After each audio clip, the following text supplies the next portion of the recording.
அஸ்ஸலாமு அலைக்கும் ரஹமத்துல்லாஹி வபரகாத்துஹு. நபி ஸல்லல்லாஹு அலைஹி வஸல்லம் அவர்கள் சஹாபாக்களோடு அமர்ந்திருக்கிறார்கள்.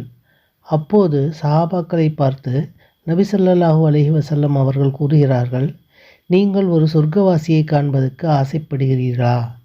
இந்த வாசல் வழியே ஒருவர் வருவார், அவர்தான் அந்த சொர்க்கவாசி என்பதாக சொல்வார்கள்.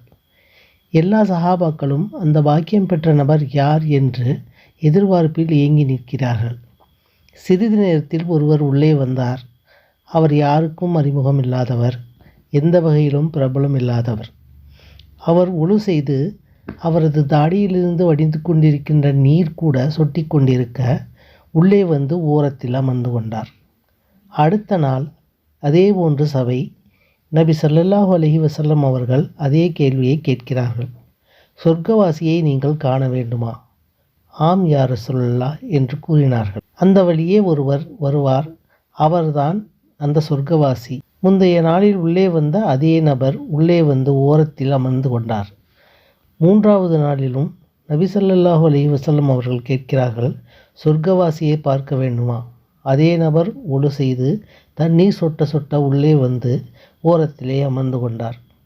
சொர்க்கத்தை பெற்றிருக்கக்கூடிய பெரும் பாக்கியம் இவருக்கு எதனால் கிடைத்தது என்ற கேள்வி எழுகிறது. ஹஸரத் அப்துல்லா இப்னு ஆஸ் ரலியல்லாஹு அன்ஹு அவர்கள் எப்படியாவது இவரிடத்தில் இருக்கக்கூடிய நல்ல பண்பு என்ன என்பதை கண்டுகொள்ள வேண்டும். அவர் எந்த அமல்கள் செய்கிறார்கள், எந்த காரியத்தில் ஈடுபடுகிறார், அதை தெரிந்து கொண்டு அந்த காரியத்தை நாமும் அதில் ஈடுபட்டு அந்த உயர் சொர்க்கத்தை பெற வேண்டும் என்கின்ற ஆவலில் அவருடைய வீடு தேடி போகிறார்கள்.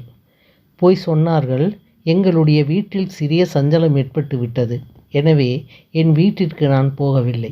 ஒரு 3 நாட்கள் உங்கள் வீட்டில் இருந்துவிட்டு போகலாம் என்று ஆசைப்படுகிறேன், அதற்கு அனுமதி கிடைக்குமா என்று கேட்கிறார்கள். அதற்கு அவர்கள் தாராளமாக தங்கிக் கொள்ளலாம் என்பதாக சொன்னார்கள். 3 நாள் அவர் அவருடைய வீட்டில் தங்கியிருந்து அவரை அவ்வளவு தூரம் உன்னிப்போடு கவனித்து கூட புதிதாக ஒன்றும் திகைப்பூட்டும் வகையில் செயல்பாடுகள் இல்லை. 3 நாள் கழித்ததற்கு பிறகு இவர்கள் கேட்டார்கள், நபி ஸல்லல்லாஹு அலைஹி வஸல்லம் அவர்கள் சொர்க்கவாசியை காண்கிறீர்களா என்பதாக கேட்டார்கள். நீங்கள் உள்ளே வந்தீர்கள், உங்களை நபி ஸல்லல்லாஹு அலைஹி வஸல்லம் அவர்கள் சொர்க்கவாசி என்று சொன்ன காரணத்தினால் சொர்க்கத்தை தரக்கூடிய எந்த காரியத்தை செய்கிறீர்கள் என்பதை அறிந்து கொள்வதற்காகவே உங்களுடைய வீட்டிற்கு வந்து தங்கினேன்.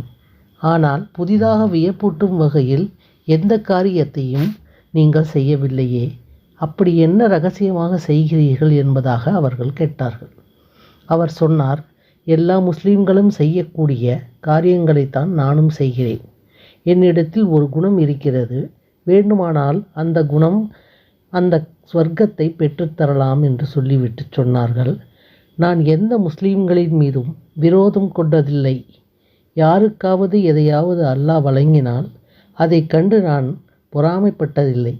இந்த 2 குணம் என்னிடத்தில் இருக்கிறது. யார் மீதும் நான் விரோதம் கொண்டதில்லை, யாருக்கும் வழங்கப்படுகின்ற அருளின் மீதும் நான் பொறாமை கொண்டதில்லை.